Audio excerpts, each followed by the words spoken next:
October 8th, 2009, the Jamison family, comprised of Bobby Dale Jamison, age 44, Sherilyn Leanne Jamison, age 40, and their 6-year-old daughter, Madison Stormy Star Jamison, were seen for the last time before vanishing. The family, who lived in Eufaula, Oklahoma at the time of their disappearance, was last seen by a man who lived in the mountains in southeastern Oklahoma. However, the man told authorities that he only saw the family and nobody else in the area during that time. Officially, the Jamisons were near this area to view a 40-acre plot of land that they were looking to purchase. Bizarrely, they planned to live on that land in a storage container that they already owned on their current property in Eufaula.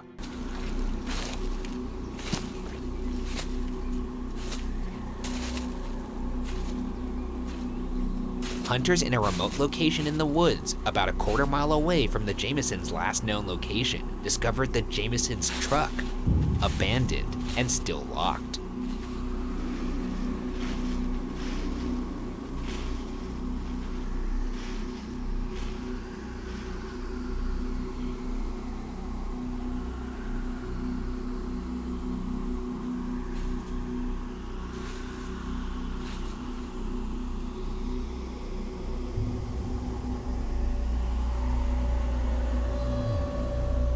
Inside the truck, investigators found Bobby's wallet, Sherilyn's purse, jackets, a GPS, Bobby's cell phone, $32,000 cash in a bank bag stashed below the driver's seat, and finally, the Jamisons' pet dog, Maisie, who was malnourished and incredibly still alive. Bobby's cell phone found in the truck contained a photo of his daughter Madison, which was believed to have been taken the day before they disappeared. One key observation was that the truck showed no evidence of any kind of struggle. Former Latimer County Sheriff Israel Beecham would eventually state, quote, "I think they were forced to stop and got out of the truck to meet with someone they recognize, and I think they either left willingly or by force," end quote.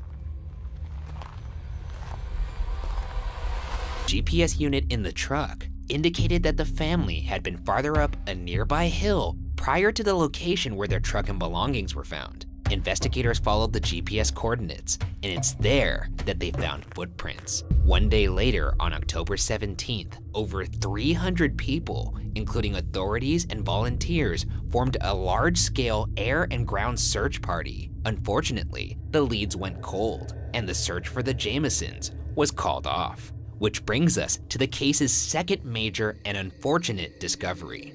On November 16th, 2013.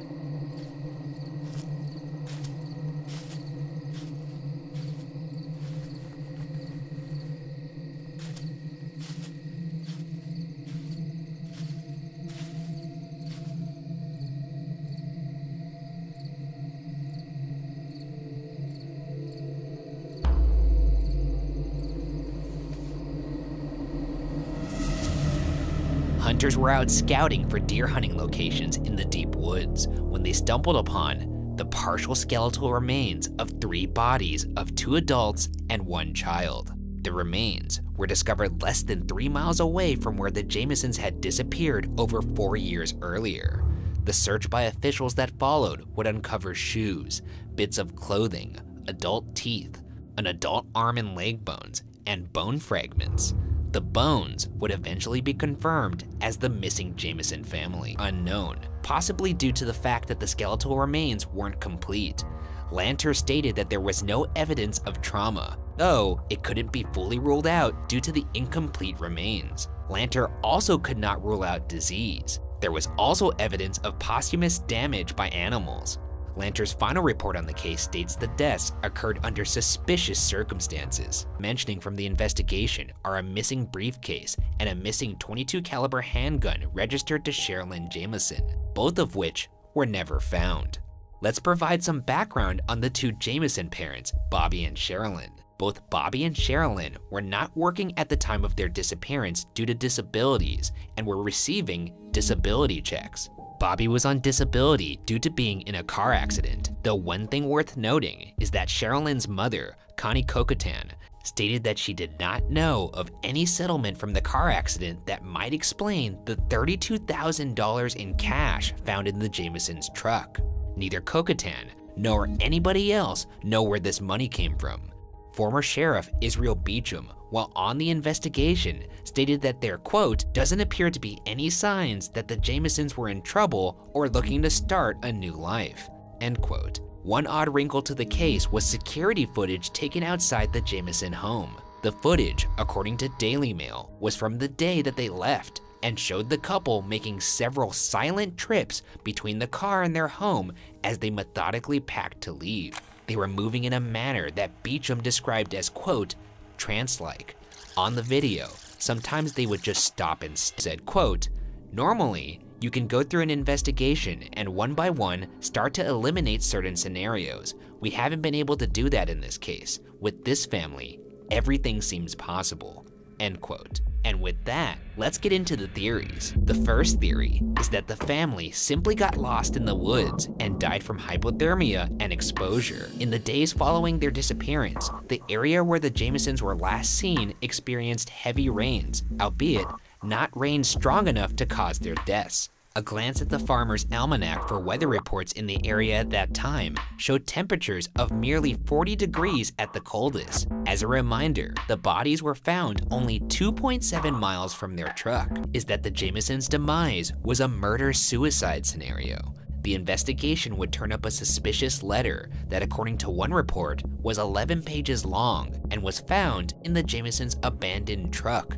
The letter is what was called a hate letter, written from Sherilyn to Bobby, in which she accused him of being a hermit. Another letter that was said to mention death was also found in the family home. According to former Sheriff Beecham, quote, they were certainly a family obsessed with death, end quote. However, Sherilyn's mother has repeatedly stated that Bobby and Sherilyn were good parents. Quote, like I've said from the very beginning, I think somebody killed them. There's just no way that Bobby and Sherilyn would ever let anything happen to Madison unless something had been done to them. Us to our third theory, that the Jamisons were murdered by Bobby Jamison's 67-year-old father, Bob Dean Jamison.